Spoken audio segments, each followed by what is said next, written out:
Number 10. Crabby Author. In this episode, Arnold is presenting a book in class written by his favorite author, Agatha Caulfield. As he finishes, the teacher, Mr. Simmons, announces that the class has to write a book report about their favorite author. Arnold wants to find Agatha and interview her for his book report, but no one knows where she lives and hasn't heard from her from the past 10 years. Arnold then learns from Sheena's Uncle Earl that Agatha lives on a cabin in Elk Island. He rides the boat to Elk Island and meets up with her to find out that Agatha is a mean, nasty old woman who tells Arnold to go away. But Arnold doesn't give up. He goes over to Elk Island and stays near her cabin every day waiting for her to come out, but she doesn't. One day, she allows him inside and Arnold asks his questions to her for his report. He then learns that she has pretty much given up on writing because she stopped believing in herself and her writing. But he still writes about her and presents his report to the class. A year later, he finds out that Agatha has written a new book and is surprised to find out what the story is about. The character of Agatha Caulfield was named after Agatha Christie, the famous mystery writer, and Holden Caulfield, the main protagonist in the 1951 book Catcher in the Rye.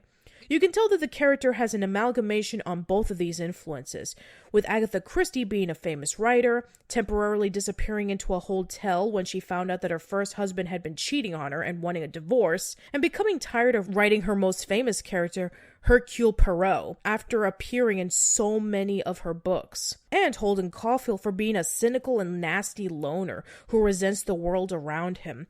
Going back to what I said about Eugene Goes Bad, this episode is a great showcase on role models and how they can act much differently than how they're portrayed. However, this is slightly different because she was once a nice person when she wrote her stories, but as the years passed, she became bitter and doubtful that she could ever write as good as she once did. But then comes along someone who remembered her writings and tells her that he loved her work because it made him happy. Again, what we do may sometimes not look anything special, but to some or to many, they mean the world to them and are inspired to do something similar. Number 9. Mugged. Here's an episode that perfectly shows how dangerous living in the city could be at times. Arnold is walking home late at night when a man mugs him out of his change and his bus pass. Grandma decides to teach Arnold martial arts so that he can defend himself the next time someone tries to mug him. But unfortunately, it goes way too far when he uses his new skills to scare off people, including his friends and regular folks. Seeing Arnold depicted as a tough kid using his fists as opposed to using his optimistic advice is a nice change of pace for the character we knew so much. But seeing him learn his lesson that using your fist to solve problems not working out is very important not only to him but to the viewing audience. It also has one of the most satisfying moments in the series, where Arnold eventually gets his bus pass from the guy who stole it from him.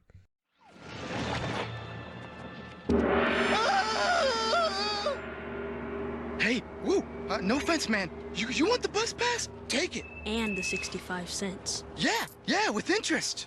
And here's your purse, ma'am. That's awesome.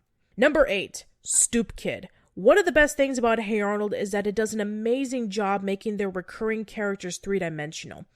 But what's even more amazing is what they do with their one-off characters.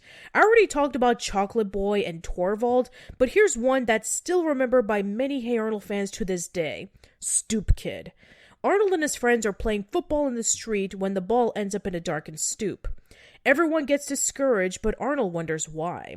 It turns out that it landed on Stoop Kid's stoop. Stoop Kid is a mysterious person who has never left his stoop.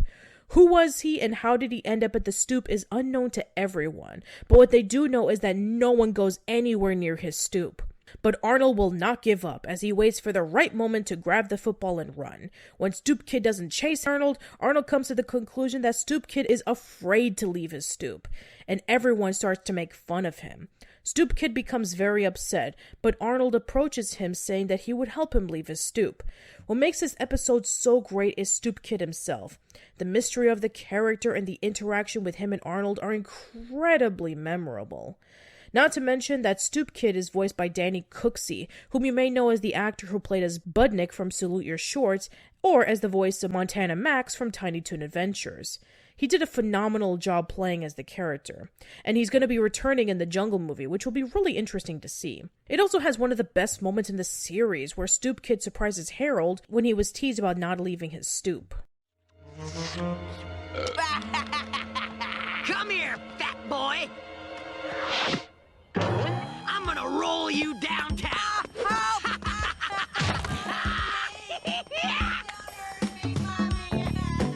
Number 7. Cool party. In this episode, Rhonda throws a cool party and only invites a handful of people she considers to be cool. One of the people she invites to the party is Arnold. However, all of his friends were not invited to the party, being dubbed as geeks by Rhonda. They feel insulted and furious that Rhonda didn't invite them to the party and were called geeks. While Arnold went to the cool party, he becomes bored and felt slightly guilty that only he's at the party and the majority of his friends aren't. So he left, and Rhonda no longer calls him cool anymore. Arnold comes up with the idea of throwing a geek party at his house, where everyone is invited, and Rhonda's guests slowly leave the party until Rhonda is all by herself. This episode has so many hilarious moments, some of which are my favorite throughout the series. I cannot believe Rhonda actually put me on her cool list. I was sure she thought I was a geek. You? A geek? Please, look around you, Arnold. 5, 6, 7, 8, and jump! Well, that's totally unfair. None of us bite off chicken heads, except Curly. Yeah, and that was just the one time. But my favorite is this. I say we all go over and crash Rhonda's party and eat all her food. Well, I say we get a carload of horse manure and leave it on her porch. I say we paint ourselves with tiger stripes and go free all the animals at the zoo. Fine, Curly. We'll meet you there in an hour. Hooray! Poor twisted little freak. Another reason why I love this episode is because it has a great moral that a rank of being cool or a geek doesn't really matter. As long as you're happy of who you are, that makes you genuine and cool. Number 6, What's Opera Arnold? Now here's an episode that's the closest to being a musical. And if you know me, I love a good musical. The class go on a trip to see the opera Carmen, with them not remotely interested in watching it. But the 5th grade teacher, Mr. Pakenham, tells them more information on the opera, and the students get slightly more excited. The first half of the episode focuses on Arnold as he dreams of himself and his classmates being in the Carmen opera, with him playing Don Jose, a corporal of a group of soldiers, and Ruth as Carmen the gypsy. The second half focuses on Helga, as she dreams of a similar dream, except starting off with her dressing as a Viking, singing Wagner's Ride of the Valkyries. Ruth is a lightweight and giggling geek bait. I'm here to thrash her, that's what I said. Ruth is a loser. How could you choose her? How could you do that? Football head! Then she removes Ruth from the opera and she takes over as the new Carmen. Things go well until Curly, playing as Escamillo, the Toreador, appears and shows off his charm to Helga by giving her gifts and proposing to her. But then Arnold and Curly have a duel to win over the heart of Helga, with Arnold being the victor. Which in the opera doesn't happen, but I'll get to that in a minute. Arnold and Helga approach each other with loving eyes ready to kiss, until Arnold slowly disappears and Helga wakes up from her dream. I want to talk about what I really love about this episode. It pays homage not only to Carmen and Ride of the Valkyries, but in the beginning of the episode where Arnold has his dream, he sees Harold playing as Pagliacci, the sad crying clown from the 1892 opera of the same name. Big ugly clown, oh, a big sad ugly clown.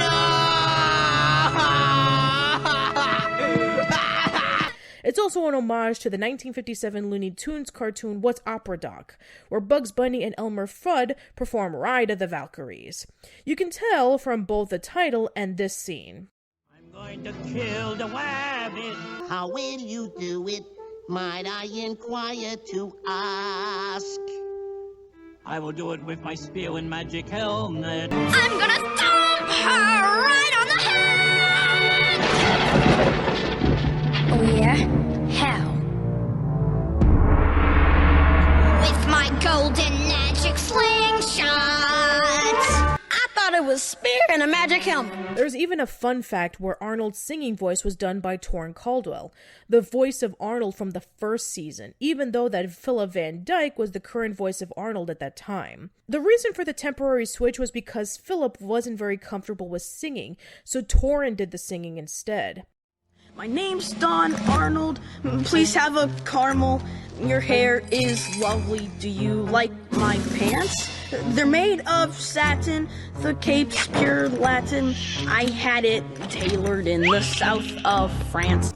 Now let's talk about the opera. More or less, it's pretty accurate with Carmen charming Don Jose giving up his military duties to being a gypsy, Escamillo appearing and trying to win over Carmen, and Don Jose and Escamillo dueling over Carmen's love. However, there were some changes. First off, why Don Jose joined the gypsies? It wasn't because he loved Carmen so much that he would leave the army for it. It was because he was kind of forced into it. Carmen wanted him to join the gypsies, but Don Jose refused at first. But then the main captain of the guard, Zuniga, was looking for Carmen, who had previously escaped from confinement thanks to Don Jose, after being arrested for attacking a woman with a knife. But Don Jose and Zuniga dueled, until a group of smugglers restrained Zuniga, with Don Jose having a chance to escape and join the gypsies with Carmen.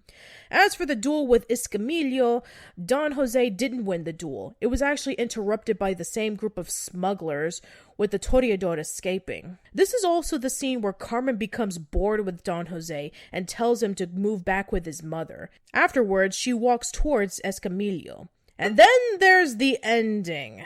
Remember the ending of the episode where Helga wakes up from her dream? Wasn't that great, Helga? It was okay.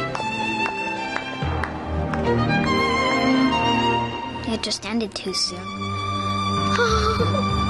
Yeah. Well, Helga, you should be happy that you woke up from that dream. Otherwise, you would have been dead. At the end of the opera, when Don Jose goes over to the bullfight where Escamillo proposes his love to Carmen, he stabs her with a knife and she dies. Despite the changes, I really love this episode. It brings a layer of culture and art while making it fun. This is a massive love letter to classic opera. Number 5. Helga on the couch. As I mentioned earlier, Helga is my favorite character of the series.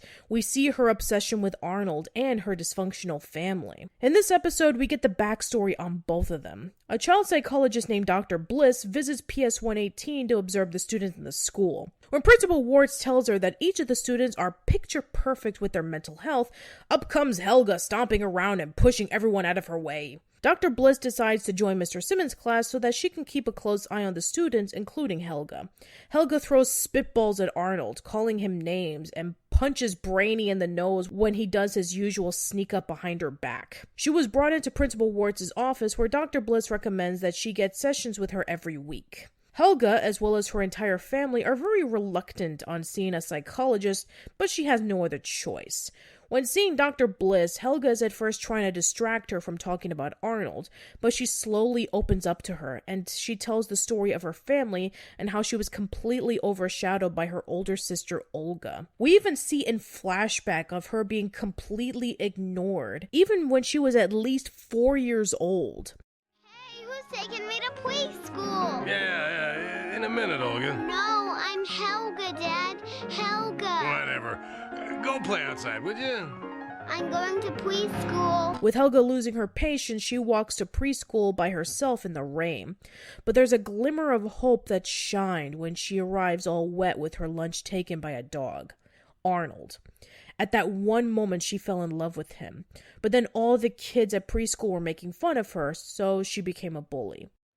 That's right, I'm walking here, Helga G. Pataki. What's the G stand for? None of your beeswax. Now get busy with your finger painting before I make you wear it. As soon as she confessed her family life to Dr. Bliss, she noticed that she still had a lot of stress whenever she talked about Arnold. So with hesitation, Helga confessed her love to Arnold, and knowing that eventually she'll have to tell Arnold her true feelings when she's ready. Man, where do I start with this episode? Well, the most dire reason is because it develops Helga more into a three-dimensional character. We've seen Helga spending time with her parents in episodes such as Quantity Time and Road Trip, and see how disastrous those turned out to be. Big Bob wanting to do errands for himself, and Miriam being completely clueless as to how to take care of Helga while traveling in the middle of nowhere. I already mentioned in my video discussing about the 5 reasons on how Hey Arnold was an improvement over Doug, where Helga is pressured into winning just as much trophies and awards as Olga. So we knew that Helga was nothing more than a third wheel in her family. But we see a deeper side to it. But another thing that makes it stand out is Helga's performance by both Francesca Smith and the younger Helga voiced by Katie Bartlett, the creator of Hey Arnold, Craig Bartlett's daughter. In order for an emotionally heavy story to be told well, it has to be acted well, and both of them were very spot on, especially Francesca, who probably did her best portrayal of Helga in the entire series. I said it! I love him! I love him! Arnold, Arnold, Arnold! I'm absolutely positively in love with the boy! I want to grow up and have a fabulous life traveling around the world with him, coffee in Paris, roses, sailboats, the whole 9 yards! I want to have a perfume named after us, Arnold and Helga! I love Arnold! There's a reason why pretty much everyone called this episode one of the best. It's raw, powerful, and an inside story into the show's most complex character, and it happened to have been Craig's personal favorite. Number 4, false alarm. In this episode, the fire alarm was pulled and activated with everyone screaming in panic. It wasn't a fire, but a false alarm. When Principal Wards was trying to find the culprit, he found clues pointing to the janitor closet where he finds Eugene locked in. He's taken into a kid's court. No, not that one, where Eugene being the main culprit behind the false alarm. But he tries to tell everyone that he's completely innocent with no one believing him. The jury, consisting of Arnold, Gerald, Harold, Helga, Phoebe, and Curly, vote on Eugene's verdict with everyone saying that he's guilty. Except for one. The one who says he's innocent is Arnold. Everyone gets restless when they point out the clues from the scenes of the crime and the witnesses that Eugene is clearly guilty. But Arnold isn't convinced, and he knows that something is off when he brings up one clue that changes everything. This episode is an homage to the movie 12 Angry Men, where 12 jurors decide on the fate of a young adult if he stabbed his father to death. If the men were unanimous with their votes saying he's guilty, he was sentenced to death. But one of the jurors, known as Juror 8, isn't convinced that he committed the crime. People like Juror 7 want to leave early because he has tickets to a baseball game, similar to how Helga has tickets to a wrestling match. Just like in the movie, this episode has great build-up into wondering who was really responsible for pulling the fire alarm, and why would they do it in the first place. It keeps you guessing, and it's revealed in a nice plot twist. Also, as previously mentioned, it's even brought back subtly when Eugene pulled the fire alarm and Eugene goes bad. That's a nice touch. Bottom line, this episode is one of the greats. Number 3, Arnold's Christmas. It was so hard to choose which holiday special to put on the list because pretty much all of them are extraordinary. But I would be completely insane if I didn't include what many people consider to be not only one of the best holiday specials to air on Nickelodeon, but one of the greatest of all time. Arnold participates in a Secret Santa where all the boarders draw names so they can give that person a Christmas present. The person Arnold drew was Mr. Wynn, and he doesn't know what to give him. When he visits him, Arnold learns more about Mr. Wynn and what he wants for Christmas. He wants to find his daughter Mai that he gave away to soldiers in a helicopter during the Vietnam War. Arnold and Gerald head over to the government records building and meet up with the only worker who isn't at the after party, Mr. Bailey, to find Mai. But Mr. Bailey is too busy with work, and he has to do Christmas shopping for his family before the stores close. Arnold offers to help Mr. Bailey with the shopping in exchange for helping them find Mai for Mr. Wynn. Mr. Bailey isn't sure of it at first, but because he was desperate at getting everything done before the holidays, he trusts them to do it. Meanwhile, Helga is searching for the perfect gift for Arnold, but each of the gifts that she chooses are either items that Arnold already has, or they're soulless and unthoughtful. But the gift that Arnold wants ends up being the item that Helga has always wanted, and eventually gets. Everything about this episode is pretty much the picture-perfect portrayal of a traditional Christmas special, while adding in some elements to make it his own thing. The music and setting with the jazz music and the snow makes it feel like it's Christmas. The heartwarming moments that give you a little tear in your eye whenever you see it, the atmosphere of people playing winter games, shopping, looking at the toys and clothes they want to buy, and celebrations are spot on. But the best thing about this episode is the story. The story of Mr. Wynn's sacrifice to ensure his daughter's safety is effective in making you feel saddened with everything he went through. Arnold's non-stop determination of doing Mr. Bailey's errand so he can get the chance to find Mai, and Helga learning that Christmas isn't about getting the most presents, it's about the giving. I can go on and on about this episode, and I will, in a future analysis video. Trust me, it'll be worth it. Number 2, Pigeon Man. I already talked about how well Hey Arnold does with his one-off characters, and there's no better example than Pigeon Man. Arnold finds out that his pigeon Chester is sick and doesn't know what to do. Sid suggests to take him to the Pigeon Man, where everyone is shocked with the suggestion. Pigeon Man is a crazy, mystifying man who lives in an abandoned, burnout building where he is surrounded by his pigeons. But Arnold feels that he has no other choice since Chester wasn't feeling well, and Pigeon Man seems to be the only person who can help him. When he meets Pigeon Man, he's actually a very nice guy who is misunderstood by people because of his love for birds. Because of that, he lives alone with his pigeons where he takes care of them. Arnold wishes for him to come down to show him that not all people are bad, and Pigeon Man agrees when Arnold mentions about pizza. Meanwhile, Harold, Stinky, and Joey head up to Pigeon Man's place and mess around with his stuff, but then they get chased by pigeons and leave his home a complete wreck. When Arnold and Pigeon Man return from their outing, they see the huge mess left behind, with Pigeon Man devastated. We can rebuild the cages and sweep up. Your birds will come back. Of course they'll come back. They're birds. I trust them. I understand them. It's people I don't understand. You see, Arnold, it's time for me to leave here. Some people are meant to be with people, and others, like me, are just different. The way he leaves is one of the most memorable moments in the series. This episode is really impactful because of Pigeon Man himself. His loner persona is very relatable to people who feel that they're different from everyone else. The person who voices Pigeon Man is Vincent Schiavelli, who also voiced Mr. Bailey in the Christmas episode. It's also the first name of Pigeon Man himself, who his name is based on. He brings a subdued yet provocative performance as Pigeon Man, from his progression from a hermit to a person who has a slight trust towards good people like Arnold. Unfortunately, he sadly passed away in 2005 due to lung cancer. However, it's been announced that Pigeon Man will be making an appearance in the Jungle movie, so it'll be interesting to see how he'll fit in the story. But regardless, if there's one thing we can all say, our meeting with Pigeon Man may have been short, but it was one we would never forget. Remember, Arnold, always wash your berries before you eat them, and fly toward the sun. Goodbye, Pigeon Man.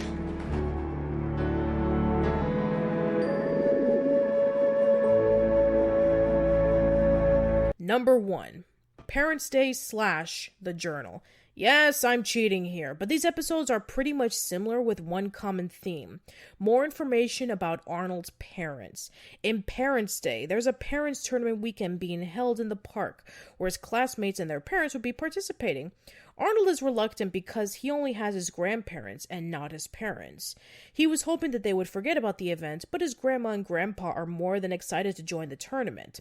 At first, they do very well. That is until Big Bob becomes angry at Helga for being distracted by Arnold and ends up losing the egg toss. He called Arnold an orphan, and he felt defeated when hearing it. Later that night, he told his grandparents that he was no longer interested in being a part of the tournament because he didn't have real parents. Afterwards, his grandpa tells him the true story of his parents.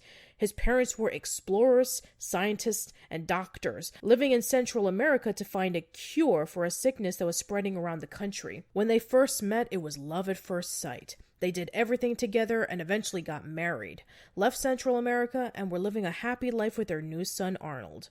But then their old friend Eduardo asks them to return to Central America because the sickness has returned, and a settlement of mountain people were heavily affected from it. They left Arnold with his grandparents and traveled on plane to their destination.